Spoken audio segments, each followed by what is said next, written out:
Você sabia que a depressão e o transtorno bipolar podem vir acompanhados de uma série de doenças? Fique atento, pois esse é o assunto desse vídeo.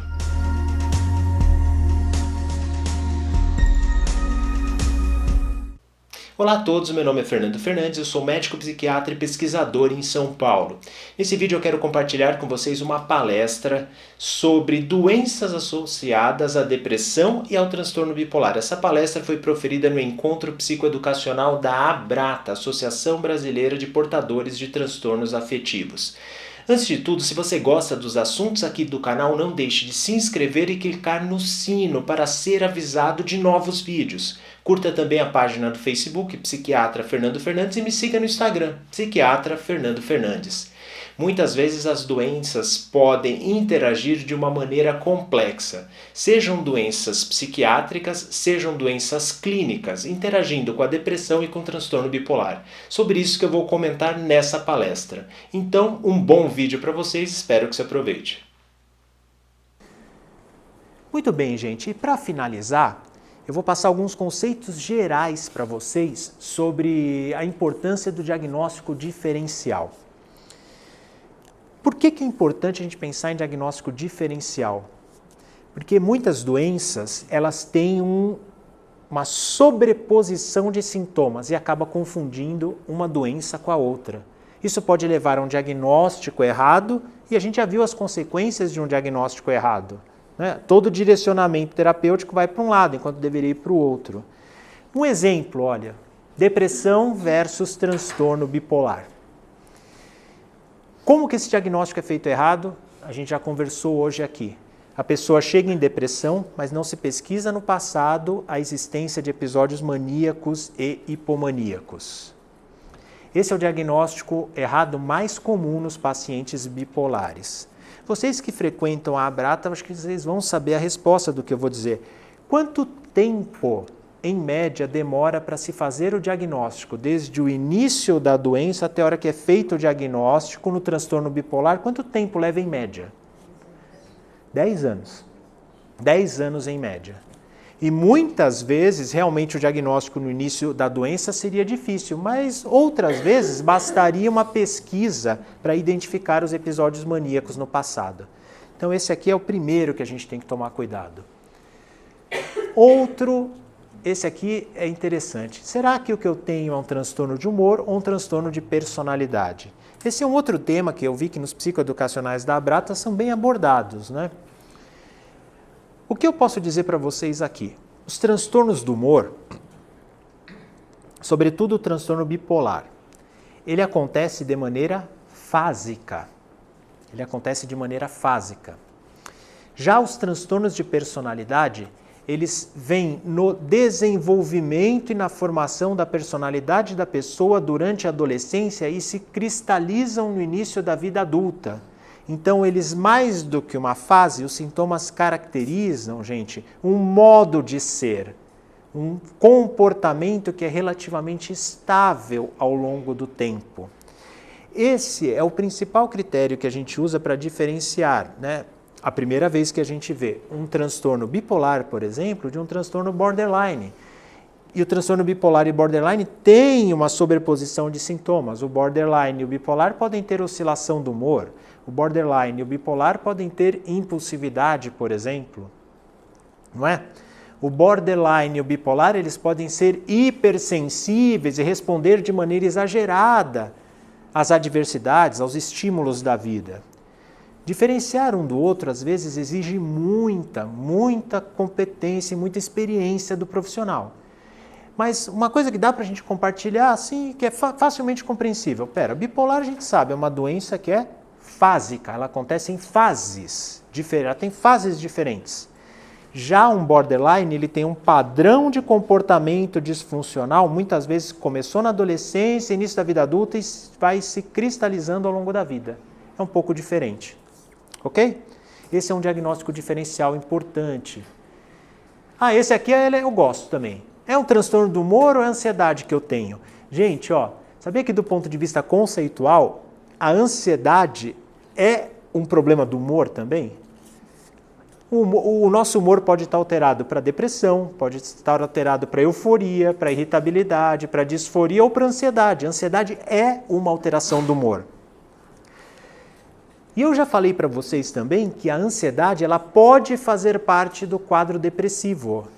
Então, se você é um depressivo e tem ansiedade, não necessariamente essa ansiedade é um transtorno ansioso. Ok? Até aqui?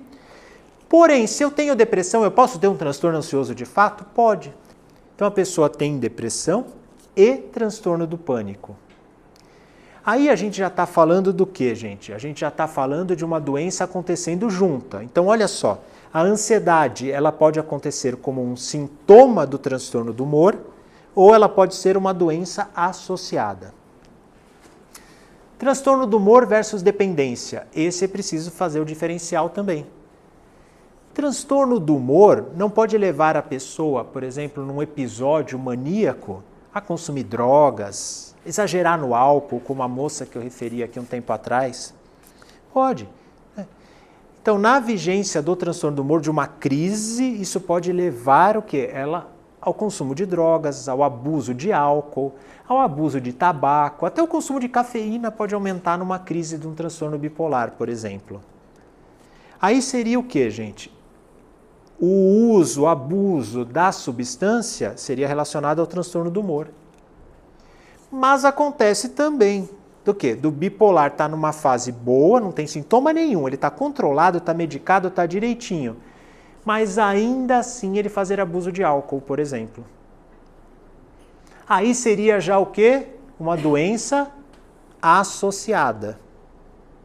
Que o uso não seria decorrente de um estado alterado do humor da doença bipolar.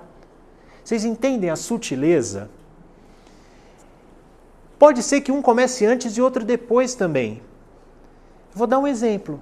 Um depressivo que nunca bebeu, mas ele é muito angustiado, muito ansioso. Aí ele toma uma latinha de cerveja e percebe o quê? Que a ansiedade diminui.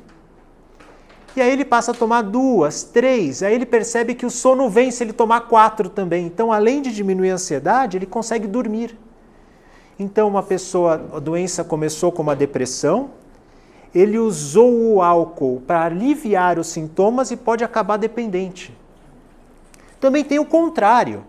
Tem aquele alcoolista crônico, grave, pesado, e que acaba desenvolvendo a depressão. Muitas vezes consequente às perdas que ele tem ao longo da vida. Então vocês repararam, gente, olha, o abuso de substâncias pode ser na crise. O abuso de substâncias pode ser independente da crise. O abuso de substâncias pode ser para aliviar os sintomas. E o abuso de substâncias pode causar sintomas. Então a relação entre os dois é muito complexa. Muitas vezes o paciente precisa da ajuda do profissional para conseguir entender essa relação entre o abuso de substâncias e os sintomas da doença que ele tem. Ficou claro, gente? Aí a gente entra na discussão de diagnóstico diferencial versus comorbidade. Que é assim, olha, por exemplo, o bipolar e o borderline. Eu tenho que diferenciar um do outro. Eu tenho que diferenciar, as coisas se confundem. Mas muitas vezes é difícil diferenciar. E não só é difícil diferenciar. Muitas vezes as duas coisas são impossíveis de diferenciar porque acontecem juntas. Isso a gente chama de comorbidade. Comorbidade são dois transtornos que eles acontecem juntos e interagem. Isso que é uma comorbidade. Às vezes a gente tem que fazer o diagnóstico diferencial. A gente acha que é um, mas na verdade é outro. Às vezes são os dois juntos. E aí que entra o conceito de comorbidade.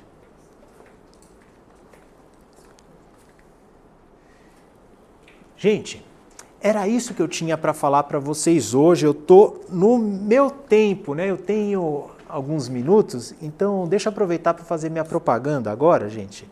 Ó, se você quiser me seguir nas redes sociais, Psiquiatra Fernando Fernandes, a página, e no Instagram também, Psiquiatra Fernando Fernandes. Todos os meus conteúdos eu coloco lá, palestras, essa palestra vai estar lá e outras que eu dou, vídeos que eu produzo. Você segue o meu canal, né?